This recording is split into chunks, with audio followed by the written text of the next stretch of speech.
Alright guys, and welcome back to Armoured Warfare, and today we have the pleasure of watching Flying Dutchman taking out the Tier 8 Italian main battle tank, the C1 Arietta.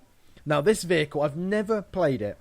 Hands down, I can't lie, I've never played this, and I don't think I've ever put a video of the C1 on my channel, ever. So this is a first, and I was really looking forward to when I saw the results screen, because oh boy is this game good. I was gobsmacked by it. It's just, you have to sit back and just watch. It's great. So he's on River Point, one of my favourite maps, and he's going to go down the highway route, which is usually a route I don't go down. I don't go down there. I don't know. I just don't do it. I always go down the left-hand side of the map. I just prefer it. But he's going to go down the right, and he's going to show us how this main battle tank is played. Now, I can't believe I've never played this vehicle. I've got the Challenger 1, I've got the Challenger 2, but I haven't got the C1 Arietta. I've got the T90 and the Type 98. I've just not got it. I didn't realise how good the stats were of this vehicle. Oh, it's brilliant. I didn't think it was as good as it was. So we're here now. We're here on the right-hand side of the map. And I'm expecting there to be a lot of enemies to pop up here. I'm expecting there to be a lot of main battle tanks, and I'm expecting to be a big fight and a lot of damage taken. So, no one's here. Nope, no one appears to be here. Nope, can't see anyone through the bush, so we're going to push up. Come on, let's go. And, oh, there you go, T80. Now, it's a tier 7 main battle tank.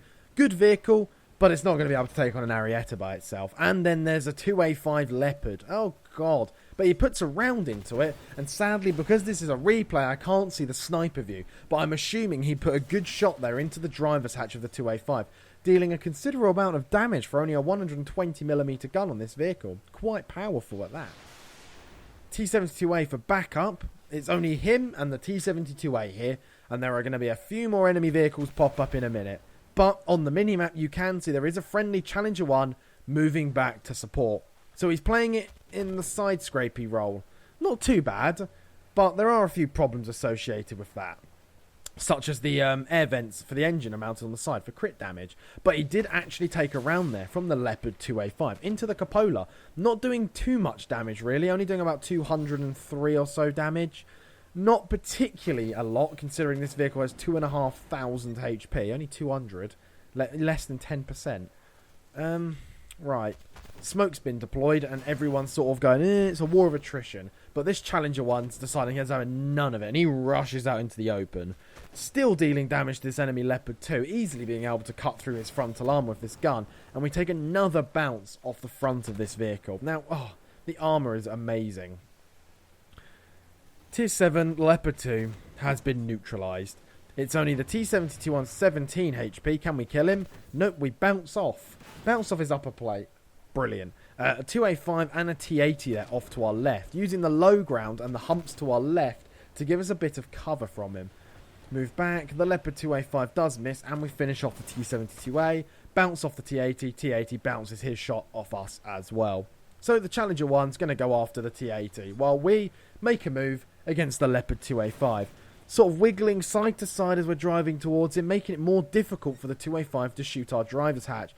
Come round, aiming on the enemy 2A5, hit him. And now one thing I like what Flying Dutchman did there was he used the wreck of the Leopard 2 to cover the rear of his vehicle, which hasn't got the applique armour on it, from the T-80, making it a very strong position to engage the Leopard 2A5, because we also had the Rock covering the engine deck and the Leopard 2's corpse covering the engine deck, only showing the strong frontal applique armour on the side to the two enemies, making it very difficult for them to penetrate him.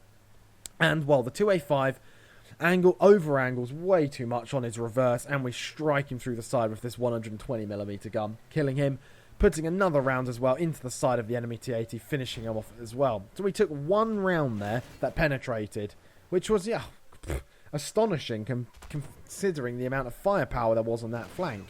Well, and now we're taking loads of bounces. Now, the BMP-3 only fires HE, so that must be a gun that fires armor piercing, judging by the way it's bouncing off. And I'm assuming that's going to be... there you go, it's a Centauro 120, like I thought it would be. Thought it would be one of those. Fire, and our shot does, in fact, deviate off course and misses. So we're going to push our way forward here, across up to the hill. Now, I was a bit sceptical of him pushing across so openly across into the open, because there were a lot of enemies sitting in that town, Stingray 2 and a T90, and either of them could easily put a round into his engine deck, which would do considerable damage like that. 564 damage. I'm assuming that Stingray 2 was firing heat. And I'm assuming Flying Dutchman here has switched from armor piercing to heat round, judging by the composition of the enemy vehicles are all very weak and flimsy armor. So that Stingray 2 does look like he's taken a big old hit. And we put another big old hit into him as well for 691 damage. Now it's just becoming a turkey shoot. Heat rounds, Ariete, loads of weak vehicles. Look at that, 742 damage. That's got to be heat rounds. And this gun is certainly quite powerful against these weak vehicles. There you go. Finish off the other Centauro 120 for 682 damage. God, it's powerful. Enemy BMP3 also gets finished off. Now, can we snap the last kill? We've got the Ace Tanker, and I'm assuming we've probably got, I don't know, Gold Star or whatever. Enemy T80 finishes off our friendly T72A, but we need to get this last kill. Can we make it a Top Gun match? No, we bounced. Well, we didn't bounce. We missed again. Can we get it? Reload speed. Come on, don't let us down. And boom. We finish off the last enemy vehicle, clawing this team into quite a good victory, and Flying Dutchman's game was pretty damn awesome.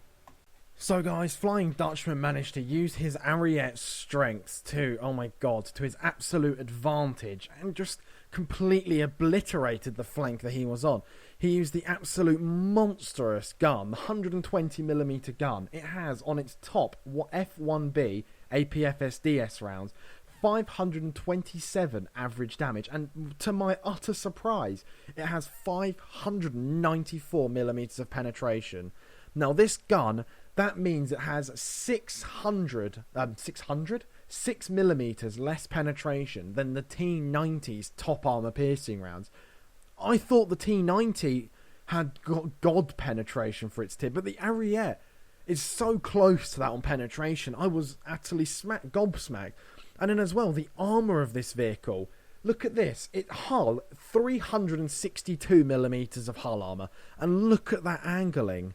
Look at that. It's basically just flat backwards. That's so strong. And as well, the side. Look at the applique armour. That adds 250mm of armour to the side of the vehicle, giving it 365mm. Now, when you're coming round a corner, you can crest the corner at quite an angle, revealing quite a lot of your side. This applique armour will save it at an angle. The only thing you've got to be careful of is this front drive wall here. That is a weak spot when you're cresting a corner. Don't crest it too much, because don't forget, the rear of the vehicle has no applique. Now, the turret is the same question. Look at how well angled that is. It's 400mm thick. Look at that. That is... Oh, the bounce marks. Those are 2A5 rounds bouncing off of that. The side armour as well, with an extra 250mm on that applique, has 450mm of side armour. Look at that. Now, that's only on the applique bit. Don't forget that this side bit here doesn't have the extra added armour. That's still going to be quite vulnerable to being shot. And the rear of the tank is... Well, the turret is 95mm and the hull is only 40mm. But using that blend of amazing armour, amazing firepower, and actually pretty decent mobility at a top speed of about 64 kilometers an hour, Flying Dutchman was able to pull off an utterly, astonishingly brilliant and fantastic match in his C1 Ariete. So after talking about how great the game was, just look at the stats. 7,800 damage, 2,500 spotting damage, 6 kills, Master Gunner, Ace Tanker, Gold Star. He really did pull his team top of the board on basically everything he did. In a tier 8, well, it's expected really, isn't it? He pulled his way and he completely dominated, only missing 1 round out of 24 fired. Now, my favourite bit to this entire replay, the potential damage bounced 7,200. The enemies had no chance of penetrating him. Only 1.5, shall we say. A cupola shot and a shot into the engine. So thank you, Flying Dutchman, for sending in the C1 Ariete gameplay. And don't forget, guys, if you had a fantastic game in Armoured Warfare, send it in to me at fizzymilk75@gmail.com. And I always have a look at them. I'm really interested. And I want to start doing more replays for you guys. So guys, thank you for watching this gameplay, and as always, I'll see you in the next one.